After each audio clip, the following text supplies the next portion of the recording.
Mark's hands trembled as he signed the contract, his boss's smug smile reflecting in the polished mahogany desk. "You'll never win," his boss whispered. But Mark had no choice. His daughter's medical bills were piling up, and this forbidden agreement was his only hope. What happened next would change everything. If you're enjoying this story, please hit that like button and subscribe to our channel for more emotional journeys that will keep you on the edge of your seat. The chlorine stung Mark Wilson's eyes as he stared at the Olympic-sized pool stretching before him. At 42, his once athletic body had softened around the edges, worn down by years of single parenthood and 60-hour work weeks at Pinnacle Investments. The company's annual charity swimming competition had always been a spectacle, but this year, it had become his lifeline. "Dad, you don't have to do this," whispered Emma, his 16-year-old daughter. She stood beside his chair, her thin frame swallowed by an oversized hoodie despite the summer heat. The dark circles under her eyes matched his own. Mark squeezed her hand. "I do, sweetheart. I absolutely do." 3 months ago, Emma had collapsed during track practice. The diagnosis, a rare autoimmune disorder, had come with treatment options but also astronomical costs. Their insurance covered only a fraction, and the experimental treatment that showed the most promise wasn't covered at all. $200,000 stood between Emma and her health, an impossible sum for a mid-level financial analyst raising a child alone since his wife's death 8 years ago. That's when Richard Hargrove, Pinnacle's CEO, had approached him with an unusual proposition. "You were quite the swimmer in college, weren't you, Wilson?" Hargrove had asked, leaning against Mark's cubicle wall one evening when most employees had gone home. Mark had nodded cautiously. "Division II championship team, but that was 20 years ago, sir." Hargrove's smile hadn't reached his eyes. "I've got a proposition for you. The charity swim this year, if you win the 400-meter freestyle, I'll personally donate $250,000 to your charity of choice." Mark's heart had skipped. "And if I lose?" "You work exclusively on the Singapore project for the next year. No overtime pay, no bonuses, no complaints." The Singapore project was notorious, a career killer that required constant international travel and impossible deadlines. Taking it would mean barely seeing Emma during her treatment. But winning would mean everything they needed. "There's one more condition," Hargrove had added, his voice dropping. "You can't tell anyone about our arrangement. As far as everyone's concerned, you're just another competitor who got lucky with a generous donation." It was against company policy to make private bets on company events. It could cost both of them their jobs if discovered. But with Emma's life hanging in the balance, Mark had agreed without hesitation. What Mark hadn't known then was that Hargrove had his own reasons for the bet, reasons that went far beyond corporate games. The day of the competition arrived with merciless summer heat. Mark sat by the pool, watching as Hargrove worked the crowd, shaking hands and laughing with board members and their families. The CEO caught Mark's eye and raised his champagne glass in a mock toast. "He's so confident," Emma observed, adjusting the baseball cap that covered her thinning hair. The treatments had started 2 weeks ago, draining her energy but not her spirit. "He should be," Mark admitted. "He was an alternate for the Olympic team back in his day." Emma's eyes widened. "You never told me that part." Mark forced a smile. "Would it have changed anything?" She squeezed his hand. "No. You can still beat him, Dad. I know you can." For the past 3 months, Mark had trained relentlessly. Every morning at 5 a.m., he'd been at the community pool before work. Every evening, he'd run miles after Emma went to bed. He'd lost 20 pounds and gained back muscle he thought was gone forever. But Hargrove was still Hargrove, naturally athletic, 15 years younger, with access to personal trainers and nutritionists. The announcer's voice boomed over the speakers, calling the competitors for the 400-meter freestyle. Mark stood, removing his t-shirt to reveal a body transformed by desperation and determination. "Good luck, Dad, Emma said, her voice catching.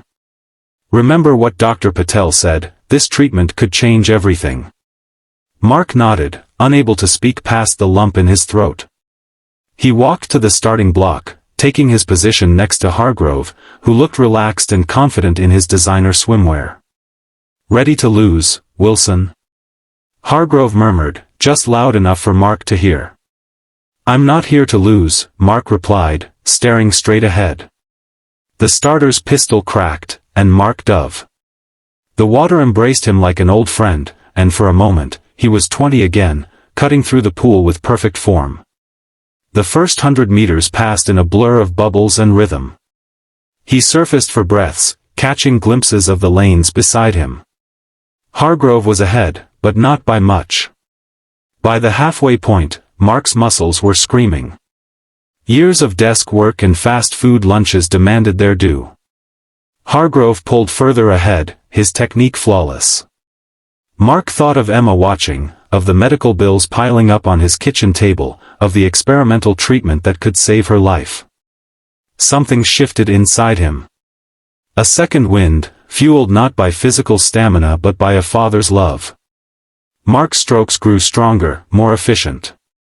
The gap between him and Hargrove began to close. With 50 meters to go, they were neck and neck. Mark could hear the crowd roaring, though the sound seemed distant beneath the water and the pounding of his heart. His lungs burned for oxygen, his arms felt like lead, but he pushed harder. The wall approached. Mark gave everything he had left, his hand stretching forward as his vision began to tunnel. His fingers touched the wall, and he surfaced, gasping, unable to see through the water in his eyes who had won. The crowd's reaction told him before the announcer did. A stunned silence, followed by scattered applause that grew into a roar. Mark had won, by 0.2 of a second. He turned to see Hargrove's face, expecting anger or disappointment. Instead, the CEO wore an expression Mark couldn't decipher, something between shock and relief. You did it, Dad. Emma threw her arms around his wet shoulders as he climbed out of the pool, his legs barely supporting him. You actually did it. Mark held her tight, his body trembling from exertion and emotion. Over her shoulder, he watched Hargrove exit the pool and walk away without acknowledging anyone. The celebration was short-lived. That evening, as Mark and Emma were preparing to leave, Hargrove's assistant approached them. Mr. Hargrove would like to see you in his office, she said, her expression neutral. Mark followed her through the country club's hallways to a private office where Hargrove sat behind a desk, still in his swimming attire with a robe thrown over his shoulders. Close the door, Hargrove instructed. When they were alone, he leaned forward. Congratulations, Wilson. You surprised me today. Thank you, sir, Mark said cautiously. About the donation. You'll get your money, Hargrove interrupted. But there's something you should know first. He opened a drawer and removed a folder, sliding it across the desk. Open it. Inside was a photograph of a young woman, early 20s, with familiar eyes and a bright smile. Next to it was a birth certificate and a letter. Her name is Lily Chen, Hargrove said quietly.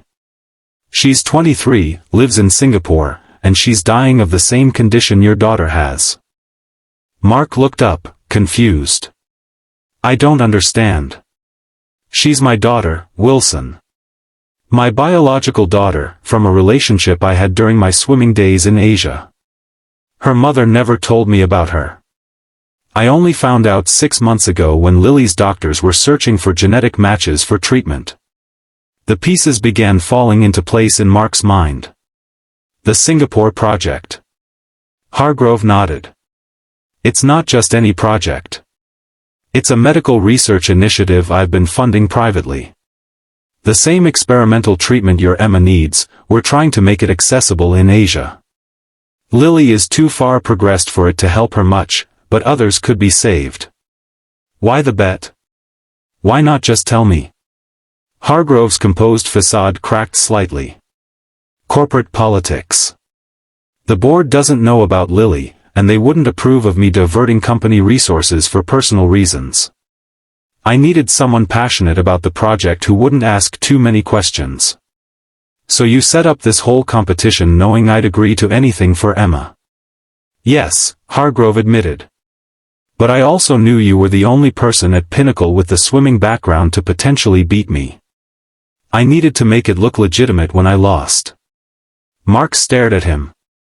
You threw the race. I gave it my all until the last 50 meters, Hargrove said with a small smile. My conscience couldn't let me win, knowing what was at stake for your daughter. But I still need your help, Wilson. The Singapore project needs someone who understands what these families are going through. Mark sat back, processing everything. So what happens now? You get your donation for Emma's treatment. I've already arranged it. And I'm offering you a new position, project director for our Asia-Pacific medical initiatives. Double your current salary, flexible hours so you can be with Emma during her recovery. And in return, help me make this treatment available to everyone who needs it, not just those who can afford it. Help me create something meaningful from my failure as a father. Mark thought of Emma waiting outside, of the years he'd spent trying to be both mother and father to her after losing his wife. He thought of Lily Chen, a young woman he'd never met, fighting the same battle on the other side of the world. I'll need to bring Emma with me to Singapore sometimes, Mark said finally. She should meet Lily. Hargrove's eyes glistened. I'd like that very much. 6 months later, Mark stood in a hospital room in Singapore, watching as Emma and Lily sat together, laughing over something on Lily's tablet. Despite their age difference and having only known each other for months, they had formed a bond that transcended their shared medical journey. Emma's health had improved dramatically with the treatment. Her hair was growing back, and color had returned to her cheeks. Lily's condition had stabilized, not cured, but no longer rapidly declining. Hargrove entered the room, carrying coffee for Mark and himself. The two men had developed an unlikely friendship, united by their daughters and a common purpose. The board approved the full funding package this morning, Hargrove said quietly. The treatment will be available at cost to any patient who qualifies, regardless of their financial situation.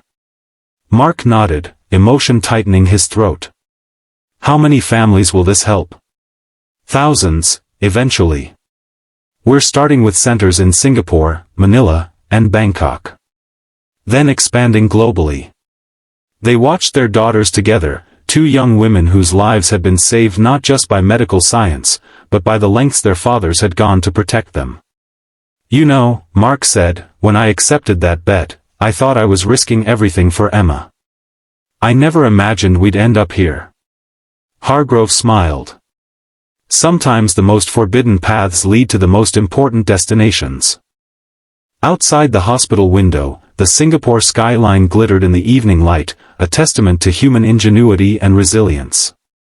Mark thought about the journey that had brought them here, a desperate bet, a rigged swimming race, a secret daughter, and two fathers willing to break rules to save what mattered most.